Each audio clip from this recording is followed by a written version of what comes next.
The honourable member for Thornhill. Mr. Speaker, despite the blockades at the Ambassador Bridge in Coots being cleared before the invocation of the Emergencies Act, cross-border trade was up 16%.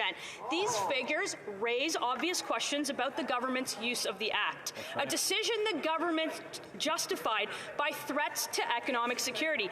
They didn't do anything in 2020 during the rail blockades when economic activity stopped. Does the government only use the Emergencies Act for groups they deem racist, misogynists, who oppose their heavy-handed COVID restrictions?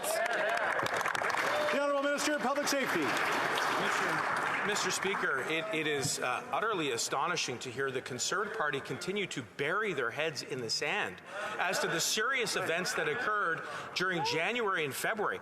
I would encourage my colleague and all members of the Conservative Party of Canada who don't want to believe that there was any interruption to speak to the small businesses on Huron Church Road in Windsor.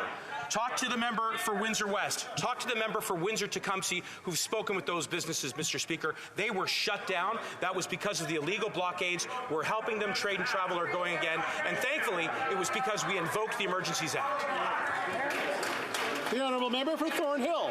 Let me get this straight. Despite the police clearing the blockades without needing the Emergencies Act, yesterday the public safety minister stated the reasons were economic. He said the impacts were devastating. He said the Windsor crossing lost $390 million a day, and Stats Canada says that's not true. What should Canadians think when the government tells them they can't explain why they did what they did because of debunked news stories, invented economic data, and clinging to cabinet secrecy? What are they hiding? The Honourable Minister of Public Safety. Mr. Speaker, the only thing that the Conservatives are clinging to right now is denial.